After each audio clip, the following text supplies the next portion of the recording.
भीकू और उसका बेटा रॉकी दोनों लोहार थे, जो दिन भर लोहे को पीट पीट कर उसे शक्ल देते थे।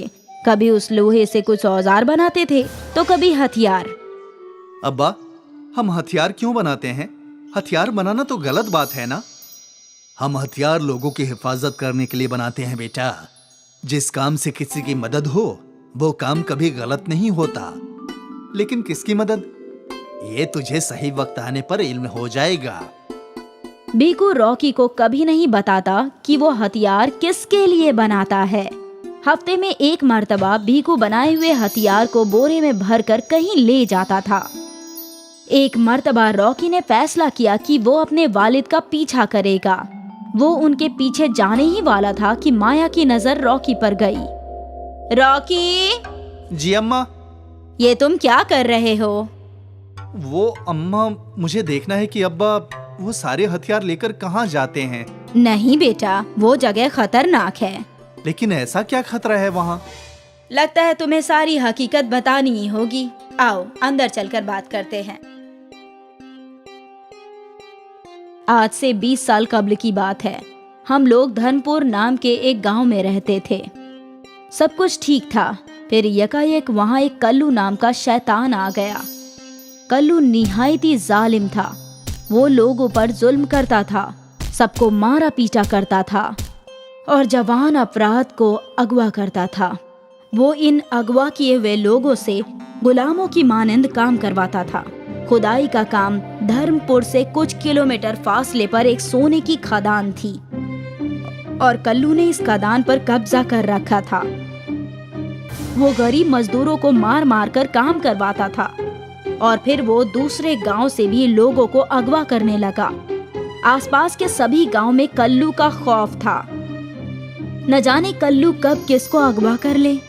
और यही वजह थी कि लोग अपने घरों में हथियार रखने लगे अपनी हिफाजत के लिए। तो अब्बा गांव वालों के लिए हथियार बनाते हैं? हाँ, इसीलिए तो तुझे अपने साथ नहीं ले जाते। कहीं कल्लू की नजर तुझ पर पड़ गई तो वो तुझे भी अपना गुलाम बना लेगा। लेकिन अम्मा, कोई इस शैतान का कुछ करता क्यों नहीं? क्योंकि अब तक लोगों के दिलों में कल्लू का खौफ है। उसका नाम सुनते ही लोग खौफजदा हो जाते हैं। आखिर उसका कोई क्या बिगाड़ लेगा? लेकिन अम्मा, उस शैतान कल्लू ने कितने लोगों के खानदान तबाह किए होंगे। वो तो है, लेकिन क्या कर सकते हैं। छोड़, तू अपने काम पर तवज्जो दे। तुझे हकीकत जाननी थी और मैंने तुझे बता दिया। अब से तू कल्लू के मुतालिक मत सोच, बस अपना काम कर। ठीक है अम्मा। यहाँ कल्लू की खदान में उसे गुलामों की कमी होने लगी। भाई, कल के रोज मैंने सिर्फ आधा किलो सोना निकाला है। इतना कम कैसे? मेरे पास जो लोग हैं वो सभी ज़ईफ हैं। अब इनमें ताकत नहीं बची है। हमें नए और जवान गुलाम चाहिए जो तेजी से खुदाई कर सकें और सोना निकाल सके। तो ले आओ नए गुलाम। कल्लू और उसके मुलाजिम उसी गांव में पहुँचे जहां भीकू हथियार देने गया था। अरे भागो, कल्लू आ गया। कल्लू की भनक मिलते ही लोग अपने अपने घरों में घुस गए और बेचारा भीकू छुपने की कोशिश करने लगा। भीकू एक तबेले में छुप गया। कल्लू और उसके मुलाजिम वहां लोगों को तलाशने लगे। कल्लू के पास एक मुलाजिम की नजर भीकू पर गई। उसने भीकू को पकड़ लिया और कल्लू के पास ले गया। भाई, ये देखो, ये किस ज़ईफ शख्स को पकड़ ले आया है। तो हमें जवान लोगों की जरूरत है जो मेहनत कर सके। भाई, इसका जिस्म देखकर लगता है ये काफी ताकतवर है। अच्छा, कौन हो तुम और क्या करते हो? मैं भीखू हूँ, एक लोहार। वाह, लोहार में तो लोहा पीटने की ताकत होती है। ये तो बड़ी आसानी से पत्थर तोड़ देगा। भाई, मैं बाल बच्चे वाला आदमी हूँ, मुझे छोड़ दो, मुझे बख्श दो। तो फिक्र मत कर, तेरे बच्चे बड़े होने के बाद तेरे पास यहीं आ जाएंगे, सोने की खदान में। कल्लू के मुलाजिमों ने भीकू और साथ ही कुछ और गांव वालों को भी असीर बना लिया। वो सबको सोने की खदान में ले गया। अब खामोशी से खुदाई कर, नहीं तो मेरे मुलाजिम तेरे जिस्म की खाल नोच लेंगे। कल्लू के मुलाजिमों को हाथ में चाबुक थे। और वो चाबुक की आवाज से गुलामों में खौफ पैदा करते थे। भीखू भी दूसरे गुलामों की मानिंद पत्थर तोड़ने लगा और वो बेचारा तन्हा करता भी क्या।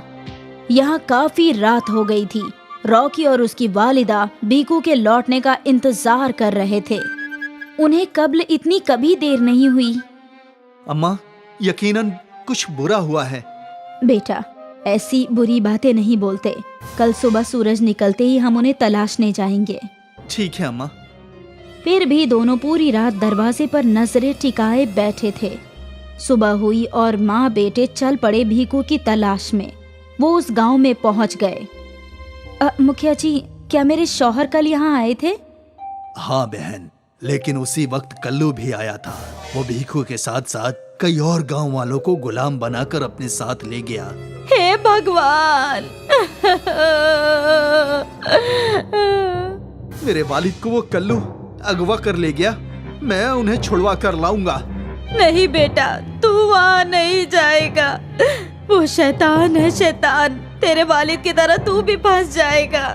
नहीं अम्मा, मैं अब्बा को छुड़वा कर लाऊंगा, चाहे सामने शैतान हो या शैतान का आका। रॉकी की बात सुनकर गांव वालों के दिल में भी बगावत की आग पैदा हो गई। उस शैतान ने हमारे गांव के भी कई अपराध को अगवा किया है।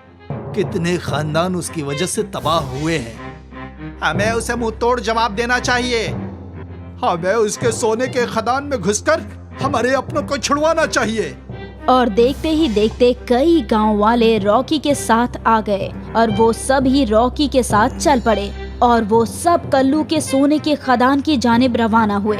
कल्लू के मुलाजिमों ने फासले से ही गांव वालों को देख लिया। भाई, बहुत सारे गांव वाले हमारी जानिब ही आ रहे हैं। आने दो। हमें और नए गुलाम मिलने वाले हैं। रॉकी और गांव वाले कल्लू के रूबरू खड़े हो गए। सभी गांव वालों को छोड़ दो। नहीं छोड़ूंगा। अगर उन्हें छोड़ दिया तो खुदाई कौन करेगा? सीधी तरह से सभी को आजाद कर दो, वरना अंजाम बुरा होगा। अच्छा, तू कल के पैदाइश मुझे अंजाम दिखाएगा? दिखा दिखा, मैं भी तो देखूं। कल्लू की हंसी रॉकी के गुस्से को बढ़ा रही थी। रॉकी की नजर वहीं पास पड़े एक हथौड़ा पर गई।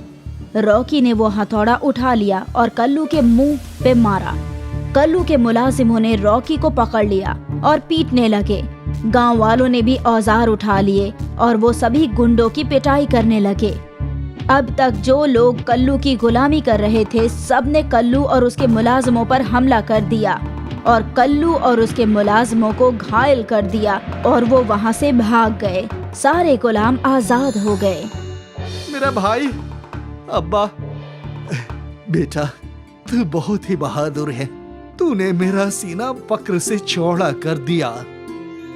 गांव वालों ने रॉकी को कंधे पर उठा लिया। सभी लोग खुश थे। कल्लू नाम के शैतान और उसकी हुकूमत का खात्मा हुआ।